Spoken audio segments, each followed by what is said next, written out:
Hey, Kyle Leon and John Barbin here today with some advanced fat loss tips and tricks for all the ladies at home that would like to accelerate their fat loss results. Because truth be told, women have a lot more difficult time losing weight, and it's just a genetic truth. It's evolution. It's something that we can't avoid, but there are some things we can do to actually speed up a female metabolism that a lot of people do not talk about. The fitness information out there does not talk about because it's relatively new research. Correct, John? Yeah. One of the major differences is women's hormones tend to fluctuate much higher and much lower than guys. And specifically when a woman's dieting, her number one fat burning hormone crashes a lot faster than a guy's.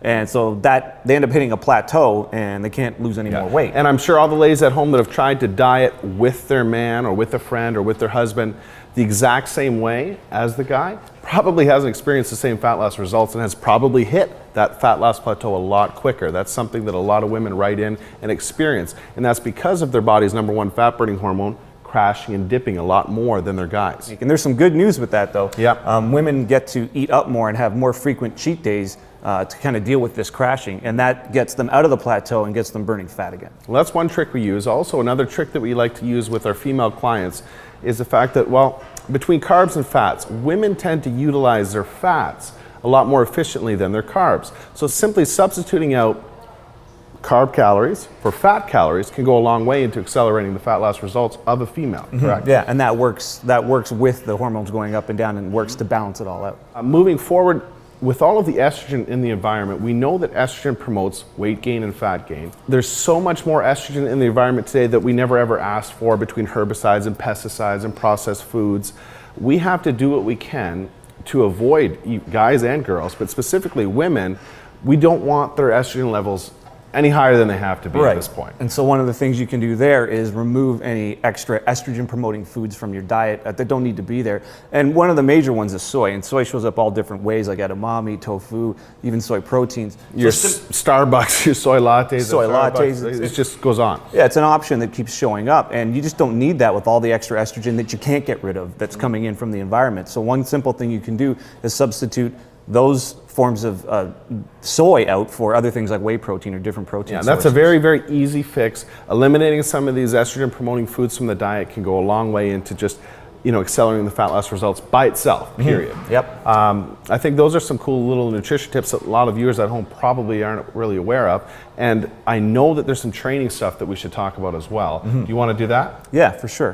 One of the major things is a difference in intensity between men and women with training. Women seem to do better with moderate training levels, both with their weight training and their cardio. So guys, on the other hand, can go much more intense with training, but then can go much lower intensity with cardios. So it's sort of like guys go to the extremes, but women tend to work better and burn more fat when they stay in the moderate intensities for both their weight training and their cardio. What about length of a workout? Is there any genetic difference that we found to be more beneficial for a female trying to lose fat compared to a man? Or is it more just the intensity? I think the intensity is most important. Now that intensity works in itself into the length of the workout, but women can actually train longer than men if they want to, but it's the intensity that's more important. Okay, gotcha. Moving forward, we know that there's some exercises that women just do not need to do. They just don't need to do them. They're probably the least favorable exercise for fat loss anyway. Yeah, and well, I think, number one is the Olympic lifts. I see a lot of trainers nowadays training people in the Olympic lifts, things like a clean and jerk, a push press overhead, really ballistic stuff that ends up building up the trapezius, like creates a thick neck look and like big, they don't need to be doing big shoulders. They don't need to they don't need to be doing deadlifts. I don't recommend deadlifts for them. Olympic lifts, shrugs. Yeah.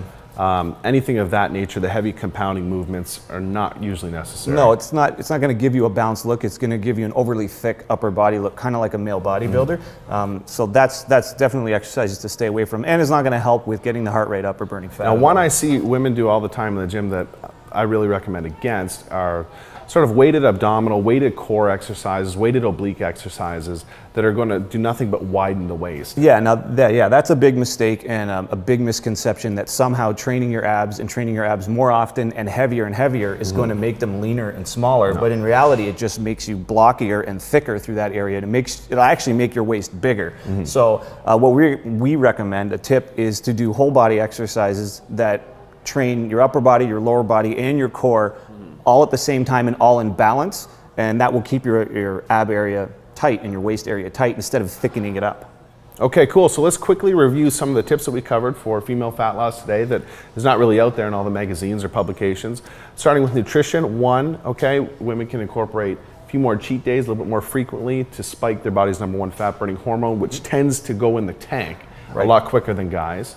Number two, substitute some of your carbohydrate calories out for and put in fat calories. That's a big one. That'll help balance your hormones and you'll be more efficient at burning fat that way. And thirdly, it's a good idea to avoid any more estrogen promoting foods and compounds that aren't really necessary. We get enough of it in the environment as it is. Estrogen makes fat loss more difficult.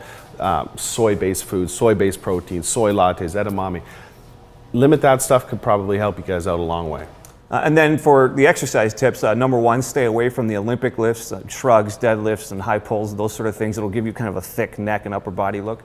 Number two, exercise intensity. You can be moderate with your weights and moderate with your cardio instead of on the extremes. And number three, stay away from weighted core exercises that'll just make your waist thicker and blockier.